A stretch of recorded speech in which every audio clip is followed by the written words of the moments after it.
action words that go with daily routine. So for example, if a little one is reaching up to you or you're reaching down to pick them up, before you pick them up, you say up and pick them up. So they start to know, oh, I can make that sound. I can do that thing when I reach my arms up. And that's a really nice way to start to attach language to the behaviors that you're seeing and teach kiddos that they have the power to do that as well. Your dream is to become a mom. My dream is to help you get there. I'm Rebecca Gruenspan, a single mom through domestic adoption and an adoption consultant for over a decade. I'll be your guide, along with other adoption professionals and members of the adoption constellation, walking you step by step down this beautiful and complex path of adopting your baby. When I was going through the adoption process, I had no idea what I was doing, what I needed to know, or more importantly, who to trust. Well, after helping hundreds and hundreds of families grow through the beauty and complexity of adoption, I've learned more than a thing or two, and let me tell you, it's not always rainbows and butterflies. This isn't just another podcast sharing adoption stories, but it's for you if you're genuinely committed to diving in with an open heart, eager to learn everything there is to know about adopting a baby so that you can show up for yourself and your child in the best way possible. This podcast is for you if you're ready to put your newfound knowledge into action. Adoption isn't for the weak of heart, and it certainly isn't done when your baby gets placed in your arms. If that's what you think, I'm afraid you're living in La La Land. My promise to you is to keep it real if you promise to keep digging. We'll acknowledge the hard, and we'll also celebrate the joy that is adoption. You ready? Let's do this. Ever wonder about the intricate needs of children finding their way into new families through adoption? How can we ensure their healthy development, communication, and feeding needs are met with care and understanding? It's probably not something you often think about until you have to. Today, we're talking with an esteemed guest whose passion and expertise have shaped the lives of countless families. Maureen Dykinga, a doctor of public health and a veteran pediatric speech-language pathologist with over 2 decades of experience. Currently living in Seattle, Washington, her role as a thought leader at global events to her hands-on work in orphanages and foster care settings have taken her all over the globe to places like Ethiopia, Zambia, Bulgaria, Vietnam, and beyond. Maureen's commitment to nurturing caregivers and empowering communities has been a tapestry of compassion and knowledge. With a heart dedicated to promoting health literacy and equity, Maureen's impact extends beyond clinical practices.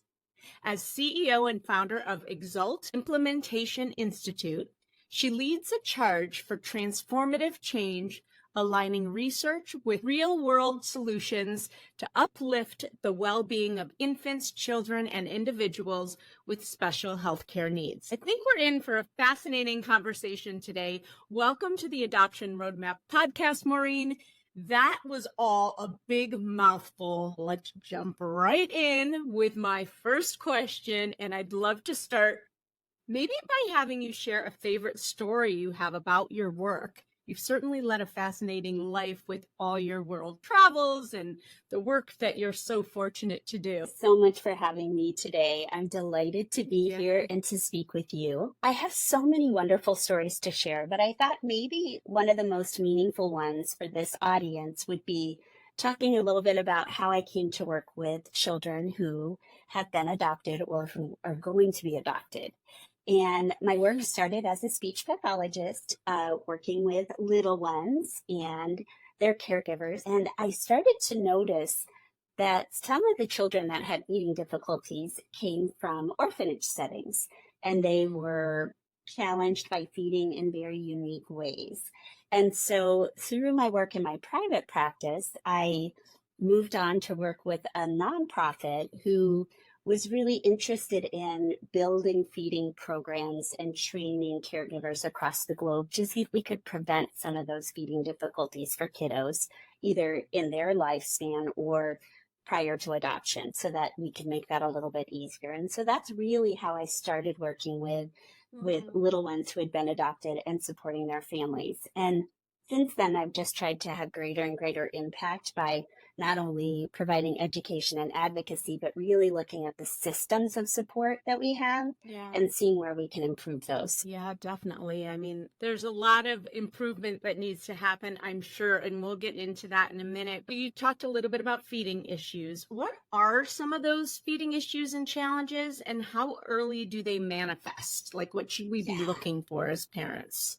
It's a great question. So the first thing to really think about is every feeding relationship is unique, and it can take some time to have success. It isn't always intuitive, it isn't always natural, and it isn't always easy. Sometimes feeding difficulties show up from the very beginning when a baby is tiny, when we first meet an infant, and sometimes they show up at critical developmental periods. So when we move from the suck swallow reflex moves from being a reflex to being something that the baby's in charge of doing. That's around 4 to 6 months. So that's one of those critical periods you might see challenges emerge. Also, you'll see challenges emerge when we start to introduce solid foods. That can be another time that can be a little bit challenging. And then as the little one gets older and we want to expand their repertoire of not only the types of textures that they're eating, but the variety of foods that they're eating, that can be another time where we see big challenges. And so one of the things that I wanted to share is just sometimes we feel like we have to wait for a child to fail before we intervene. And I want to encourage people not to do that. So first things first, set yourself up for success. So little tiny infants need supportive positioning. So you can do a full swaddle, you can do a half swaddle. Don't forget about their feet. Their little bodies need a lot of stability, and that comes from their feet. So make sure you provide support there. And then the second thing I want parents to know is that infants aren't born able to socialize and eat at the same time. So that's a skill that we have to develop, and that comes with time. So to set yourself up for success, you can just limit the amount of expectation you have for the baby to look at your face, limit the input that you give them. Don't expect them to participate in back and forth games while they're feeding. Just let them feed. And then when they show that they're organized, their body is calm, and they're successful, they'll initiate looking at you, and they'll initiate communication and show that they're ready. And then you can play some of those fun games and socialize and communicate during feedings. Is about 4 months the time where we might start to see any signs? Is that the earliest, or is it from sucking, from breastfeeding, or from bottle feeding from the very beginning? Two separate things. So that 4 to 6 month window is more about when we move from reflexive to something that they have to control and they have to coordinate. That's a different shift than the social piece. The social piece will depend on the little one. And really it's just for parents to know that there is an order of operations, and that feeding will be the first, and then socializing and feeding will come later. It depends on the little one when that will happen, but just set yourself up for success by not bombarding them with lots of information and talking and look at my face and smile at me and here's the bottle, and then wonder why they're not successful, because they need time to coordinate all of those skills.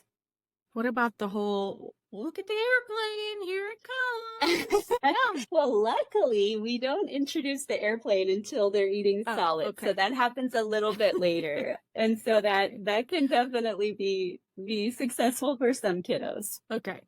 All right. Wait, one other question. You said support their feet. Are you talking about while swaddling? Yeah. So a lot of we'll see parents do a beautiful job with a nice swaddle. They'll have their babies close against their chest. They'll give them all this wonderful support, and their little feet will be dangling. And so you want to make sure that the feet are included in that swaddle, or that they're resting on your boppy or your arm, or they're actually supported as well, not dangling. The other thing is, feeding can feel kind of scary if we're not getting enough nutrition into little ones. And so one thing I want parents to know is you don't want to continue to feed if the baby's showing signs that they're done. So even if you have another ounce in the bottle, if the baby's showing signs that they're done, let them have that break. Because what happens with really tiny infants is they can actually burn more calories than they take in if the feeding takes too long and it's too effortful. So you really want to be thoughtful about reading their signs. And when they show that they need a break, it's okay to give them a break. Even if your goal was 4 ounces and they only got 3.5, that's okay. You can make up for that later. You can adjust the feeding times and play with that a little bit, and a specialist can help you. And that's the final point that I want to make is get help. Don't wait to fail. There are lots of wonderful specialists in a lot of different areas that can support you to be successful. So reach out to them. So let's get into some of those supports. Like, who are they and how does somebody get them? Well, this is a great topic. There are a lot of different people who can help you, particularly with feeding, but also with all kinds of development. So when we think about milestones, we want to use milestone references as a guide, but we don't want to live and die by them. And remember that when a child is meeting a milestone, it should happen within a range, and it should typically happen in a certain order. But looking at milestones of a child and comparing them to a checklist, it's not a report card for a parent. It doesn't say, oh, good, you did a great job, or, oh, no, you're doing a bad job. It's just meant to guide you and say, oh, here's what we're expecting to see. And if we're not seeing that, let's get someone in there. So for gross motor skills, which are kind of those big skills like crawling and pulling to stand and then walking, typically the specialists that help with that are physical therapists. If there's a little delay in that, a physical therapist. Then things that we call fine motor skills, like picking up a little something to eat or exploring toys or passing toys back and forth, those early skills are typically addressed by an occupational therapist. And then things like communication. I was confused about what an occupational therapist did. It was, I could never quite understand it. So, so with the fine motor skills, everyday tasks, that type of thing. I know now. But and this is an oversimplification, of course, of all of these professionals' areas of expertise. They have a lot of knowledge, but the work of the child or the occupation of a child is play. So thinking about those daily routines and how they can use their fine motor skills to play. And then a speech language pathologist who typically we focus on cognitive development, so thinking skills, and then communication. And any of the above can address feeding challenges. It's sort of a specialty area. Often you'll see occupational therapists or speech pathologists who have that specialty area. Okay. Yeah. Cool. Well, so most of our families that I work with I work with hopeful adoptive parents and help them navigate the adoption process. And most of them, not all, but most of them are going to adopt newborn babies. And so I'm wondering if trauma in utero increases a child's chance of developing feeding issues or problems with language, some of these things that you are dealing with. Yeah, absolutely. So experiences in utero impact not only development, but can also impact us throughout the lifespan. We're finding more and more research that supports that those early in utero experiences can actually impact us throughout our lifespan. And some of those experiences include things like maternal stress, nutrition, exposure to substances, and access to medical care. So the good news is if you are aware of the risks, you can be on the lookout for signs of delay, that maybe things aren't happening as either in the order you expected or as timely as you expected. And you can get help and support right away. And you can also promote healthy development through your daily routine, but really building great communication, great routines into your daily activities with your child is the best way to sort of promote that healthy development. There is, I mentioned that there are some resources for milestones and to look for those. There's a campaign called Learn the Signs, Act Early on the CDC website. And that's a really nice website. You can put in your child's age by months, and you can sort of see the gross motor, the fine motor, the communication skills that you should expect to see around that time. And that can be a really nice resource to know, oh, I better talk to my doctor about this, or I better get a referral to a specialist. Yeah, that's perfect. I'm assuming they still have those like weekly or monthly emails that you can sign up for, Yeah. tell you what the development is. I know while you're pregnant, but I think it Yeah. even continues after that. Yeah. You know what I'm talking about? I do know what you're talking about. And I know that the Learn the Sign to Act Early campaign with the CDC was just revamped around sort of the timing of the milestones and when to actually look for help. And they've expanded it to include some different skills. So I like that resource because I know there's a lot of research that goes into that. I think some of the other ones are probably great trackers as well. I'm just not as familiar with that. So Okay. Yeah. yeah. But look for those if you are, Yes. even if you're not pregnant, just to know what's going on in the development of your child during that time and right afterwards is fascinating. Isn't it amazing? So Amazing. And actually, Yeah. you're talking about resources and everything. I always got confused, and I'm just starting to learn a little bit more about what early intervention means, what it includes, who should get that and who not. I'm starting to think and understand that anyone who adopts should start looking for early intervention specialists that will work with you because the child is coming into your life from trauma, but can you tell me what that term means and how do you get it? Yes. So navigating the systems of support can be a full-time job. And it's not surprising that you're still navigating it and figuring it out, because one of the things that's a little bit challenging is early intervention has federal funding, which is an umbrella, and that's under the Individuals with Disabilities Education Act. Part C looks at early intervention funding, but every state has a unique setup for early intervention. And so that's part of why it's so confusing, especially if you're supporting parents in multiple states. Their state's early intervention system is going to be unique to their state. And so that can be a lot to navigate. But basically, what's common through all the early intervention programs is that they are typically designed for children with identified disabilities that will cause developmental delays or who are at risk for.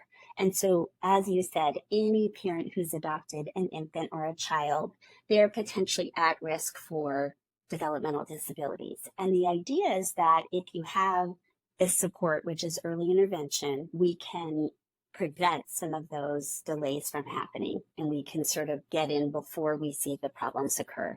And so what early intervention typically entails is an evaluation of some sort that says if the child qualifies for services, either because they're showing a delay or because they're at risk for one. Mm-hmm. And then usually it happens in the home. So you'll have a team of folks who come to your home and address the issues. You might have a developmental specialist who could be your primary point of contact. And then if there are gross motor concerns, they bring in a PT who could work with you. If there are feeding concerns, you have either an occupational therapist or a speech pathologist. It's usually parent goal driven, and it's usually driven by the needs of the child, the functional needs of the child, as opposed to under the medical model where we usually see a deficit-based approach. And once you've addressed that deficit, services stop. So most early intervention services can be from birth to 3 years of age, and then little ones will transition into the preschool systems, and they move into that kind of preschool through 12th grade system. So is that when it ends at the preschool years? Often, yeah. Depending on the state, some of them are 0 to 3 and some of them are 0 to 5. But it kind of depends on how the state is set up to transition that care. If the child needs services still and there's preschool supports in place. So, yeah, but it's different for every state. The CDC also has a website for that where you can click on your state and you can learn contact information for the early intervention program. Okay, And that's what I was going to ask you. What you yeah, can do, just go Google yeah, early intervention and okay, the yeah. CDC, is it just cdc.org or something? And you put It's your cdc.gov and then gov. / NCBDDD / act early / milestones. I can provide it to you if That would be you great. have a way to share that. Show notes, Yeah, yes. yeah, that'd be great. And then you click on your state, and then you can self-refer. So if you're a Okay. parent, you don't have to go Okay, through great. a doctor. You can self-refer and say, I want an evaluation. These are my Yeah, concerns. and I thank you for that. I think Hmm. these practical things, like what exactly, where do I go? What do I do? Yeah. It's so hard to navigate anytime you need supports, right? If you have to go through Yes. the state systems, it's not easy. Before we go on, we're going to take a quick break, but don't go away. We still have so much to talk about. The Adoption Roadmap podcast is sponsored by the Adoption Roadmap Academy, the only online program of its kind for hopeful adoptive parents like you who want step-by-step guidance, preparing for your home study, creating a compelling adoption profile book, choosing the right agencies, and more so that you can bring your baby home sooner. As an adoption consultant and adoptive mom who's been where you are, I'm going to guide you step by step through everything you need to know about the domestic infant adoption journey from home study to finalization. And the great part is you get to do it at your own pace with a supportive community behind you. The Adoption Roadmap Academy is a step-by-step guide to domestic infant adoption for hopeful individuals and families who are sick and tired of waiting forever. It's the first and only self-paced adoption consultant-led program that shows you exactly how to navigate the domestic adoption process from home study to finalization. With our proven 4-step adoption roadmap model, you're going to be able to save time you can't make up, hours and weeks and even months of tedious legwork and research are done for you. You're going to be able to go at your own pace. No matter what else is going on in life, nobody's going to be breathing down your throat. You are going to be able to gain and keep momentum because everything is going to be spoon-fed for you in exactly the way you need. You are going to possibly even save money by knowing how to vet situations and working with the right agencies. It could save you a lot of heartache. You are going to be able to access this course anytime, anywhere, and get expert guidance and support, not only by me, but also by an amazing community who know exactly what you are walking through. Here's what you can expect inside. You'll be getting streaming videos, worksheets, bonus resources, an adoption profile creation, agency contacts, live streams to connect with other people, and unending education, all using our 4-step proprietary adoption roadmap model. Plus, you'll be receiving a bonus mindset step that I highly recommend for everyone. So if you're interested in starting your adoption journey and ready to fast forward and simplify your domestic adoption process, please email the word academy to support@rgadoptionconsulting.com today, and we'll get you started. And the other thing that I think is probably worth mentioning is that, not all pediatricians and doctors are going to have a good basic understanding of adoption and this whole idea of trauma being attached to adoption. And so if you go and ask a doctor and they say, no, your baby's fine, you don't need this, make sure that you're advocating for yourself. And by the way, if you can get these supports for free, go take them, because later on in life, as your child's school age and you start seeing learning problems or ADHD or executive functioning, the more you can have a trail to show that you've had these supports, the easier it's going to be to get more supports. That's something that I have learned the hard way, and I wish someone would have told me about early interventions.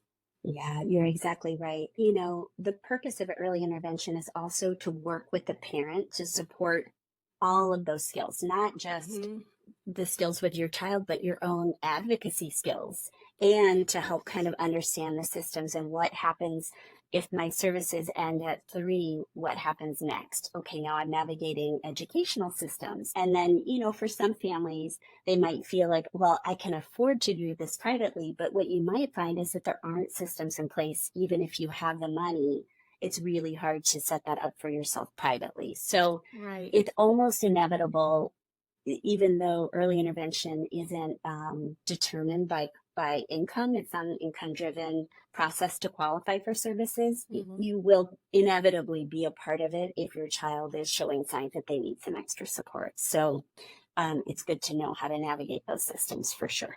Yeah. How does it change as far as any of the like feeding issues, communication issues? Do you think it changes when you've worked with children through adoption, whether the child was adopted at a little later in life or earlier as infants? Do you think that makes a difference in some of these issues that we're talking about? Yeah, definitely. So when a child's adopted a little later, you have all of those same risk factors of exposures or experiences in utero.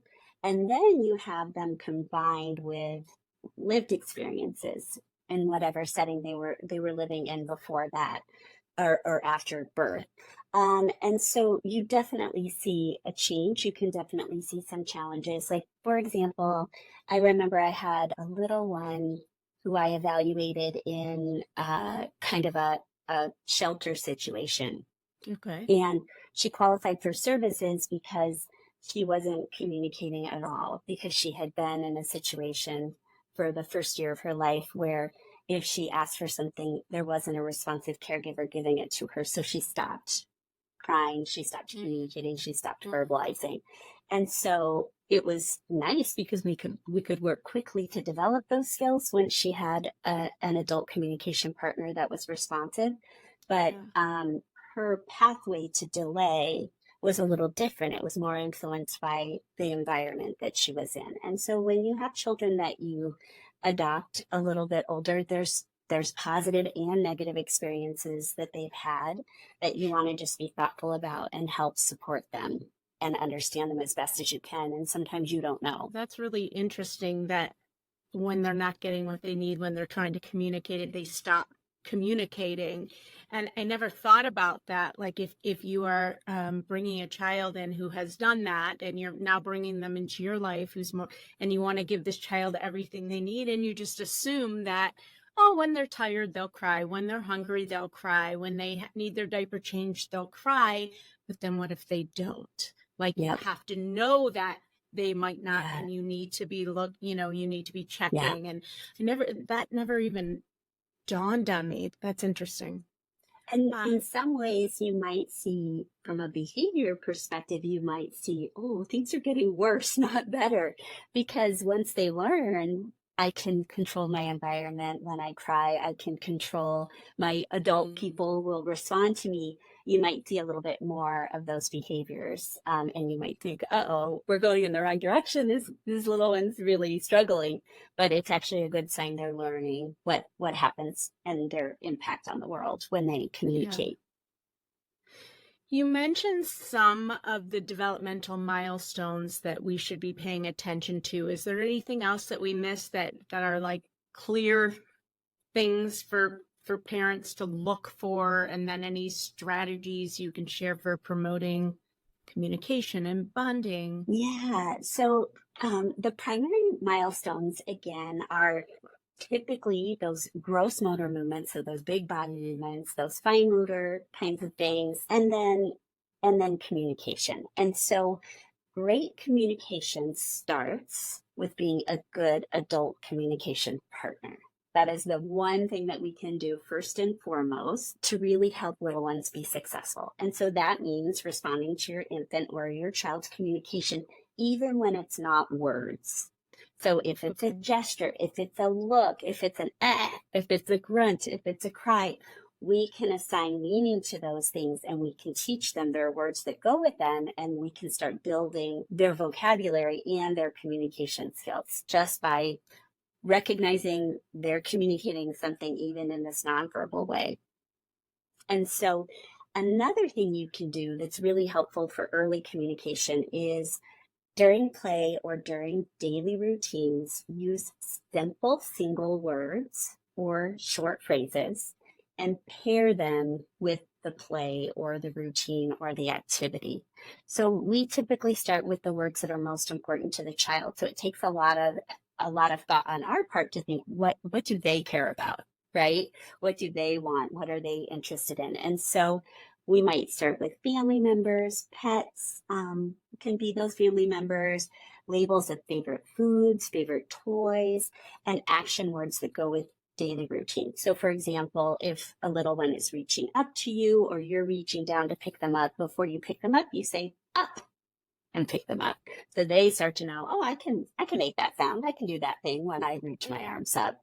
And that's a really nice way to start to attach language to the behaviors that you're seeing and teach kiddos that they have the power to do that as well. Can you give a couple other examples, like simple examples like that? I love that. Yeah. Well, another thing I love to do is to offer choices.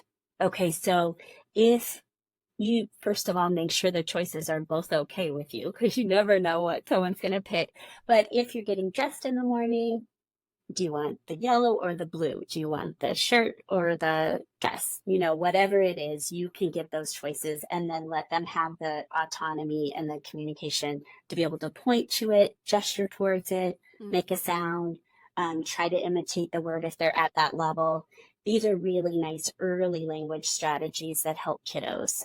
Same thing with meal times. It's great to have choices. It manages a lot of behaviors. It's no problem if you have this spoon or that spoon to me, so why not let you pick the spoon? You know, these are things that are no trouble for us, but they really reinforce a respect for the little person's autonomy and the power that they have over the world when they use communication. It's very empowering to get your adult to do all the things that you want through words. So the more that you can reinforce that, the better off they're going to feel, and you're building skill at the same time. And neat. It's so simple, but yeah, when you say it, it's like, oh, right. Yeah. Like these things that I naturally do are very helpful, but now let me be a little bit more intentional about how I'm doing these things. Are there other best practices that parents can use to help support healthy development of our children, especially if they have disabilities or difficulties maybe around feeding or? Yeah. So the first thing I want to mention, because it's something I feel like we overlook, is go easy on yourself. This can be really challenging when a child is struggling to do something like eat or communicate. It's very easy for us to feel like we're failing. It's very easy to fall into that trap. And it can be frustrating too. You know, we all react to failure in our own ways too. And so some people, it makes them really mad. Some people, it makes them really sad. Some people say, I'm bad at this, I'm going to avoid it. You know, there's lots of ways that we can sort of be triggered by this experience. So it's important to know, even if a child is communicating and we are not successfully communicating with them, that gives them a chance to learn other skills. So they might learn how to correct their communication, which is an important language skill. If I didn't understand, they said, and I got them the milk and they really wanted a cookie, then they can learn correction skills. Oh, she got it wrong. How do I persist? How do I adjust my communication? Those are important skills. Sometimes when we don't get what we need when we ask for it or get what we want, we can develop resilience strategies, right? I was disappointing and I'm still going to be okay. So just know, even when things aren't going perfectly, they're still developing important skills that they're going to benefit from. And then the second thing, we've talked a lot about this, and this can be challenging to navigate the systems. It's something I helped with, but get the help of a professional who specializes in the area that's challenging. So, you know, with feeding, it's really easy to get scared. It's really easy to say, oh my goodness, this little person is not going to thrive. For some people, that can come with the threat of intervention. You know, your baby's not thriving. We're going to have the protective services step in. It can be really complicated and scary. Just remember, the most important thing is the relationship with your child and to get that support so that you can be successful. And then something I don't know that we talk about this enough, is to make space for all that you're going through. So create space, with kiddos that are experiencing development differently than we expected. Sometimes we can have grief, and that can show up when they're 8 years old at Halloween because we thought trick-or-treating would look one way. It can surprise us. It can come at different times. We also can have joy that's different than anything we could have imagined. And when our expectations were one way and we have to shift our expectations, that's always a process. So it's really, really important for caregivers to build supports into their life so that they can take care of themselves, because they're going to be experiencing all of that. And then they're available for the joy and the challenges and the frustration and all the things. So I like to talk about that because I think we don't always talk about that as much as we should for caregivers. It's so important. I mean, people are so scared to ask for support, and it is so important. I wish it was talked about more, that it should just be part of parenthood, especially when you're new parents, right? This is what you're going to need, and this is how you're going to get it. And we need to talk about it more. What role do you see education and advocacy playing in the adoption community to promoting awareness and understanding of these unique needs? So first, education for adoptive parents, so that they have a sense of some of the things to expect, things they might encounter, some of the unique needs of infants and children who have been either in foster care or orphanages or at risk for developmental delay. Those are really important things that I think we should support. Which is most of our kiddos, by the way. Yeah, absolutely. It's exactly true. And so I think it would be great to have the opportunity to provide more of that educational piece across the board. And then I also believe there's a really important space for employers to have some idea about education, about the supports and the benefits that adoptive parents uniquely need. So they, again, if they have a child with a developmental delay, they may need a little bit more of a flexible schedule to be able to accommodate appointments for their child, which are going to be more frequent and they're going to be ongoing long term. And so I think there's an important space for employers to have a better understanding of some of these issues. And then finally, I think early educational settings need more support to have the education for how to be more inclusive of kiddos who are diverse learners or maybe have diverse needs, so that they can experience early childhood education the same as their peers. And like you said, that's a lot of kiddos who are part of the adoption community are going to fall into that category. And so I think there's a lot of work for us to do around early childhood education, both in terms of providing the professional development, but also the policies and the practice changes that need to happen. So little ones truly can be included in that process. Yeah, and you mentioned something about employers, and what I'm finding is that more and more employers, especially large companies, are becoming more adoption friendly and realizing that maybe families who are adopting have different needs or need more time or need to spend more time with a child to bond or things like that. So that's really great to see. Are there things that we can start doing as we're going through the process to kind of create a more supportive environment for when our kids come to us to have a more healthy development? Before we go on, we're going to take a quick break, but don't go away. We still have so much to talk about. Hey there, Adoption Roadmap fam. Are you ready to take the next step on your journey to parenthood? If so, head over to our website and take our quiz. It's called, Are You Ready to Adopt? It's not just about testing your knowledge. It's about making sure you're emotionally and practically prepared for the beautiful, complex journey of adoption. Let's make your dream of parenthood a reality. Go to rgadoptionconsulting.com and take the Are You Ready to Adopt quiz today. That's rgadoptionconsulting.com.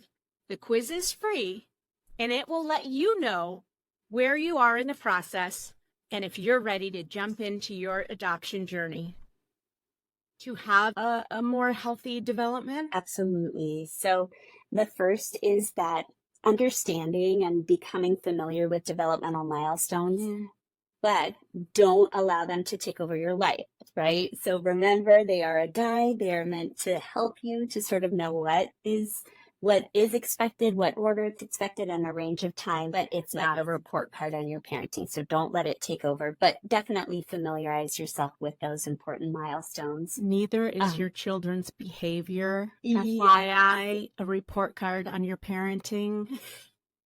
Yes. That reminds me, I Absolutely. just read something about that recently, about how people are so quick to judge what kind of parent you are based on if your kid acts out one day, or, you know, it has nothing to do with it. You can do your best and, you know, still have that, or vice versa. So keep Exactly going. right. You are exactly right.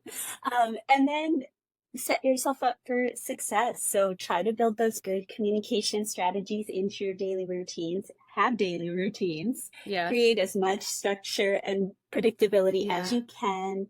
Respond to nonverbal and verbal communication. Offer choices. Label things for your little ones. And then if you're concerned, and you're wrong, it's no problem, but get help. So reach out, especially for those early intervention services. You can self-refer regularly if you need to. You can have an evaluation and then 6 months later have another evaluation. So reach out to folks, get help. Don't wait till you're feeling to feel like, okay, this is justified for me to use these services. The services are meant to be preventative. So they're intended, if they're working well, they're promoting healthy development, and we're not waiting for kids to fail before we start. And then it's never too late to make adjustments that will help you and your child thrive. So if you didn't have early intervention and you're seeing some challenges with your 9-year-old or your 12-year-old, it's okay to reach out for help then too. It's never too late. And where would they go for that if the child is older? Typically, you would start with your school system. So the public schools also have legislation that require that a kiddo be evaluated if there's concerns and if they're showing difficulties. So good relationships with your teachers, your child's teachers, really talking through the concerns that you're having, what you're seeing, and educating yourself on what supports are available. And again, you know, that's something that I try to help parents with as well, is to navigate systems in their area appropriate for their child's needs within the confines of what their state is providing. So yeah, it's not easy. And I like how you said, you know, if you go one time and you don't get the answer you want, go again and go again and go again until you get what you need. Because oftentimes with these systems, they're not the best systems, and you need to push because they're not always so readily agreeable to give you what you're asking for. So you often you have to know how to become an advocate for your child. And the other thing, I think, 2 other things that came to mind, I think as you're going through the process, maybe after you're matched or something, make a call to earlier intervention. Find out what it looks like, what you'll need to do, when you can start it. Can you start to fill out some paperwork now? You know, find out, put those things in place, because when you are a new parent, things get very hectic. And the more you can kind of organize and have those resources available for you at your fingertips, the better it will be. The second thing is, there are many states who have post-adoption support for children through adoption. So find that out too. How? I'm not exactly sure. Ask your adoption agency. Google is your best friend, right? Just go online and Google post-adoption support in your state, in your city, and you'd be surprised what you might find. That's great. Those are such good tips. So smart to be prepared when you have the time, because you know there will be a time when you do not. Yeah, that's smart. Yes. So Maureen, where can people find you to connect if they have more questions or want to learn more? Yeah, well, I have a website. ExaltImplementationInstitute.com is my company's website. I'm on LinkedIn, Maureen Dykinga. I'd love to help support caregivers. I love to help support families to thrive with their kiddos, especially kiddos that might learn or develop a little differently, because they're lovely. They're some of my favorite people on this world. Yeah. Absolutely. Do you work with families all over the country? Yeah. So I support families more from a systems level now. I don't provide speech therapy services and feeding services directly anymore. That was part of my shift in wanting to have that greater impact. So yeah, anybody can reach out. And again, I provide educational resources specific to different developmental delays or disabilities. I provide services to help connect people with the systems in their area, and just kind of guidance and support, and just that wonderful thing, which is parenting a child who they've adopted. Yes. Well, I like to end all of the podcasts with a series of kind of rapid fire questions. I'm wondering if there's been anyone in the adoption world that has left a positive impact on you. I've had the opportunity to meet amazing parents. And I think one parent that I worked with was one of the first parents that had adopted a child from China. And her partner, her spouse, they were just lovely in their dedication to connecting their kiddo to his root. So making sure that he was connected to the Chinese Cultural Center, and really going above and beyond to honor his background and where he came from for him. And I think that was something that really delighted me. It was before I had worked globally. And as I worked globally later, I thought back on how important and generous that was of the adoptive parents to do that. It was beautiful. That's awesome. Perfect shot. If you could be remembered, Maureen, for one thing, what would it be? I think probably just sort of being useful and of service, that supportive nature. If I had to pick one, it would be that. Perfect. What's one thing you're most excited about? I'm excited about this next phase of my career, shifting away from direct services and really hoping to effect some change on a larger scale level. I'm excited about that. To see that. What's the most important lesson you've learned over the course of your career, or an important lesson? Patience with myself, and not to give in to sort of the pressure of performing. When you're a therapist, sometimes you're working with a little person, but you're also working with their parents. And sometimes their parents want an approach that might be really aggressive or performance driven. And I think for me, it was important for me to learn that by modeling not giving into that, I'm actually teaching the parents something that will help them with their child as well. Absolutely. In 3 words, describe adoption. Delightful, promising, hopeful. Thank you so much for being with us today. And if you want to learn more about Maureen, you can find it in the show notes. Otherwise, I hope that you will tune in next time on the Adoption Roadmap podcast. Bye-bye. Thank you for having me. Well, I hope you enjoyed that episode of the Adoption Roadmap podcast. If you did, I have a few favors to ask of you. First, please hit subscribe so you never miss an episode. And while you're at it, I'd love to hear your takeaways. Please write a review and let me know what you liked. And if you have a question or a suggestion on what you'd like to hear, I'd love to hear that too. Please shoot me an email at support@rgadoptionconsulting.com and let me know what you'd like to hear about. And if you have a question, I may just answer it online. Thanks again for listening. Tune in every Wednesday and Friday morning for a brand new episode of the Adoption Roadmap podcast. Until next time, bye-bye.